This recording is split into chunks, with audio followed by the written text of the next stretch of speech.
لداخ وہیں پہ جس کا خدشہ جس کا اظہار ہم نے کہا تھا کہ جب جموں کشمیر کی ریاست کو بے اختیار کیا گیا تھا، اسٹیٹس گرایا گیا تھا اور تقسیم کیا گیا تھا، ہم نے تب کہا تھا کہ، اور آج بھی وہی بات دہراتے کہ یہ ریاست کے حق میں نہیں ہے، یہ ڈس امپاورمنٹ ریاست کے حق میں نہیں ہے۔ تو آج ان لوگوں کو بھی اس بات کا علم ہوا اور اس بات کا احساس ہوا جو شاید اس وقت خوش تھے ان معاملات سے، ریاست کے ڈویژن میں خوش تھے، ریاست کے ڈس امپاورمنٹ میں خوش تھے، ریاست کے اسٹیٹس کو گرانے میں خوش تھے۔ تو آج مجھے لگتا ہے کہ وہ ایک طبقہ جو تھا جو اس وقت شاید خوش تھا، ان کو بھی یہ اس بات کا احساس ہو چکا ہے کہ یہ ڈس امپاورمنٹ کسی کے حق میں نہیں ہے۔ اب فیصلے جو ہے وہ دلی میں لیے جاتے ہیں، ہم سے پوچھے بغیر ہمارے فیصلے کیے جاتے ہیں، اور اگر اس کے خلاف کوئی ڈسینٹ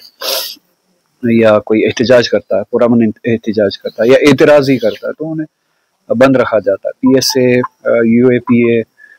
یہ معمول بن چکا تھا کشمیر میں۔ اب کچھ لوگ جو بی جے پی کے حق میں بات کرتے تھے ان 4-5 سالوں سے یا 10 سالوں سے، آج وہی یو اے پی اے اور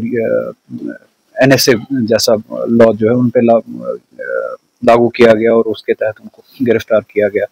یہ بات اب سب کے لیے آیا ہونی چاہیے کہ یہ رجیم، بی جے پی کی رجیم،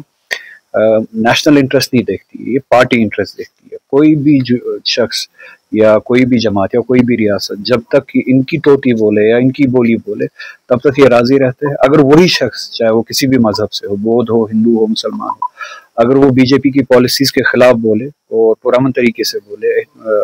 جمہوری طریقے سے بھی کیوں نہ بولے، تو ان کو یہ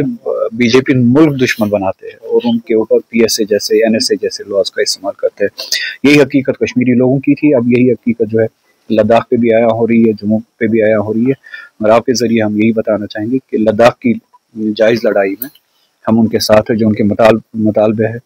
کہ ان کو امپاور کیا جائے، اسٹیٹ کا درجہ بحال کیا جائے، اور 6 شیڈول کے ساتھ 6 شیڈول میں ان کو شامل کیا جائے۔ اگر ان کی ڈیمانڈ وہ ہے تو ہم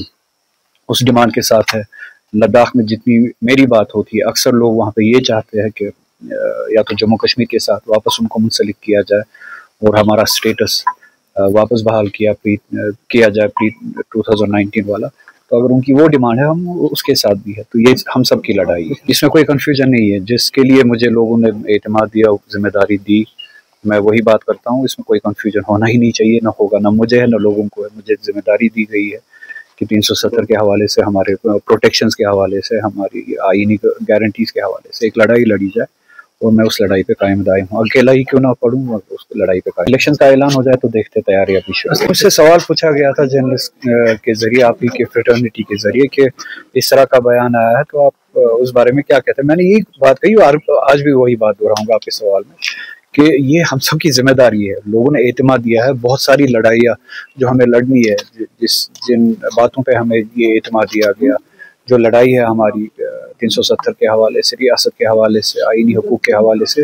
اس میں سے ایک بہت بڑی لڑائی یا ذمہ داری جو ہمیں دی گئی، وہ جب دیا گیا اس میں یہ بھی تھا کہ ہم بی جے پی کو دور رکھیں۔ تو اس پہ عمل کرنا ہماری اخلاقی ذمہ داری ہے، سیاسی ذمہ داری ہے، اس میں کوئی دو رائے نہیں ہونا۔ کانسٹیٹیوشن کہتا ہے کہ اگر کوئی سیٹ خالی ہوتی ہے تو 6 مہینے کے اندر الیکشن ہونا چاہیے۔ اسی طرح سے اسمبلی اگر ڈیزالو ہو تو 6 مہینے کے اندر دوسری اسمبلی قائم ہونی چاہیے۔ اگر آپ دیکھتے ہیں کہ اس رجیم نے 2018 میں جب یہاں کی اسمبلی ڈیزالو ہوئی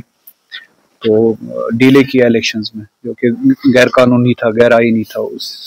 اس ڈیلے کے پیچھے ایک سازش تھی، اسمبلی جو ہے وہ ان پلیس نہ ہو اور یہ چور دروازے سے 370 کا فیصلہ گورنر کے دستخط سے کروا سکے، اور وہ بہت بڑی آئینی اور قانونی چوری انہوں نے کی، اور وہ تبھی ممکن ہو پایا جب انہوں نے، پھر سے یہ کہوں گا کہ غیر قانونی طور اسمبلی کے ڈیزالو ہونے کے 6 مہینے کے اندر الیکشن نہیں کیے اور اس کو خالی رکھا۔ اسی طرح سے جب بڑگام کی اور نگروٹا کی، یا اسی طرح سے کوئی بھی اگر سیٹ بیچ میں خالی ہو جاتی ہے تو قانون کہتا ہے کہ 6 مہینے کے اندر الیکشن ہونا چاہیے۔ اب 1 سال سے بھی زیادہ گزر چکا ہے، بڑگام کے بائی الیکشنز کا انتظار ہے وہاں کے لوگوں کو، نگروٹا کے لوگوں کو وہاں کے بائی الیکشنز کا انتظار ہے۔ تو کل آبزرورز کے حوالے سے کوئی خبر ملی تھی کہ آبزروروں نے شاید اپوائنٹ کیے ہیں یا کرنے والے ہیں، تو امید ہے کہ بہار کے ساتھ ساتھ جو ہے بڑگام کے بائی الیکشنز کا بھی اعلان ہوگا۔ لداخ